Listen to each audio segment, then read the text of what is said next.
When trailers came out for Into the Spider-Verse, I wasn't as excited for the film as I would be for, let's say, the latest MCU offering. I was hearing a lot of buzz about the film leading up to its release, with some critics saying that it was the best Spider-Man film to date. I had my reservations though. I was a huge fan of Spider-Man Homecoming and Sam Raimi's Spider-Man 2, although I don't really remember it that much as I haven't seen that particular film in years, so it might not hold up. And the rest of the Spider-Man films have been just... yeah. So upon my first viewing of the film, I thought it was pretty good. I mean, I had a late night showing, so that meant I was tired when watching the film, but I still had a great time. It was a fun, adventure film throughout. I felt like I was missing something. I just wanted to see what I was missing. So I waited, gave it time to adjust to my thoughts, and I had this weird feeling, of wanting to go see it again that just grew in intensity the longer I thought of the film. So I went and saw it again. Going to see a comic book film more than once isn't a rare thing for me, but going to see one that I thought was just good or just alright is kind of rare for me.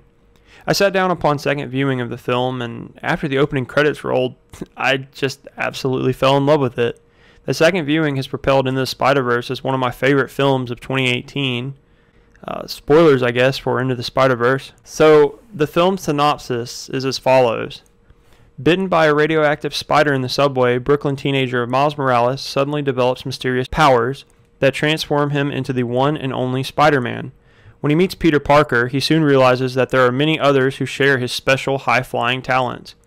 Miles must now use his newfound skills to battle the evil Kingpin, a hulking madman who can open portals to other universes and pull different versions of Spider-Man into our world. So I have 4 main reasons for liking Spider-Man Into the Spider-Verse, and I'll lay those out for you here. So my first reason for liking Spider-Man Into the Spider-Verse is the focus on Miles Morales. So upon viewing the different Spider-Man films, you get a sense for who Peter Parker is and what motivates him. Remember, with great power comes great responsibility. We don't even get an origin for him in Homecoming because the filmmakers know, or at least trust the audience to know, the death of Uncle Ben and the ensuing training that Peter Parker goes through to become Spider-Man. I mean, it's just like Batman's origin. Everybody in the world's seen it at this point, so why show it again? So when Spider-Verse was announced that they would have multiple Spider-Men and women, it was great for fans of those characters, but the film really shines as an origin for Miles Morales. Miles is not only a different Spider-Man to Peter, but he's a different person. His motivations for becoming Spider-Man doesn't have to do with some familial tragedy because he didn't stop a gunman. In fact, the tragedy that he eventually does experience comes later in the film to push him further along the original path he set out on, which is to honor the legacy of the hero who he gave a promise to. Miles embodies the idea that is layered throughout the film by subtle and not so subtle metaphors that anybody can be a hero, anyone can wear the mask. I'm Spartacus! I'm Spartacus! I'm Spartacus! I'm Spartacus! I'm Spartacus! My number 2 reason for liking this film is fitting in not 1, not 2, but 7 origin stories in a new creative way.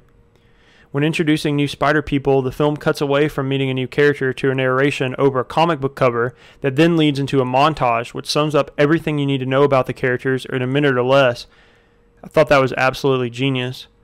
It's like a sort of gateway into the backstory about who these characters are and why they're different from the original Peter Parker.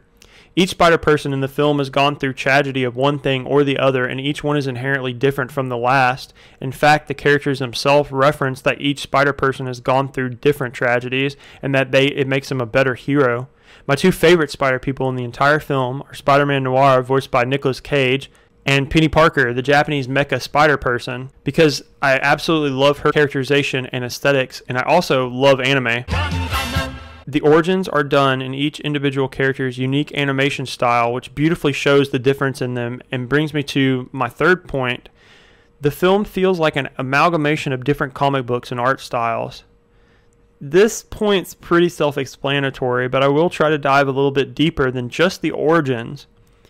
Everything in the film feels like a comic. Like the comic thought bubbles that pop up around Miles' head when he gets anxious and starts to think intensely, to the sound effects of the spider people thwipping, coming out every time they web swing.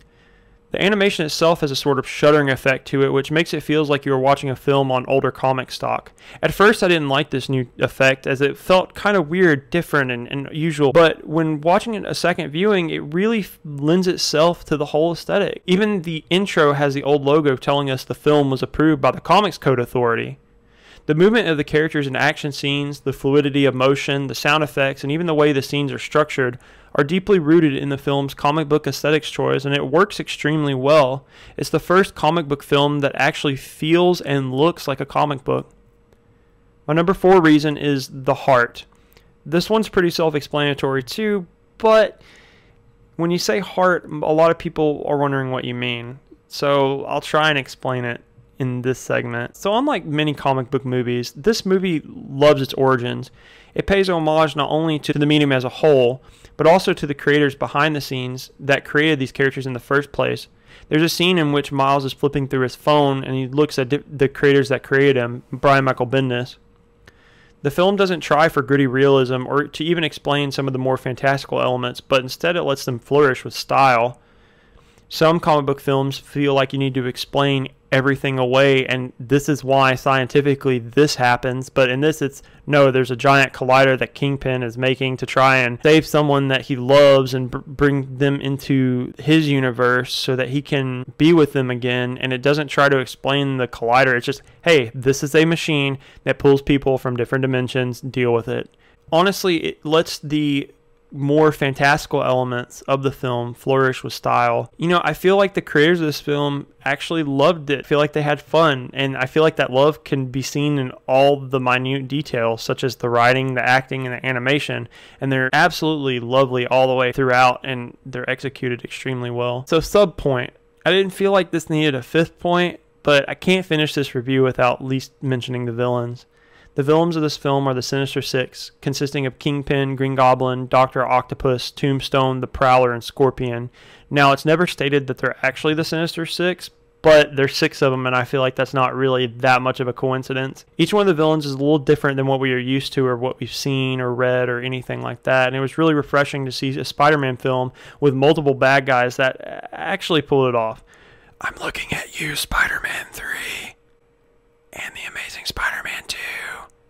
You suck. So Kingpin is the main antagonist, and I absolutely loved his motivations, not only for hating Spider-Man, but also the reason he's trying to open the portal to other dimensions in the first place. It's nice that comic book villains are moving away from the traditional evil for evil's sake villains and adding more nuance to these characters. Spider-Man Into the Spider-Verse was a film that I initially walked out of thinking it was just good, but walking out the second time I thought it was actually really great. This film has great heart, great vocal performances, action, and it tried something new and different that really paid off.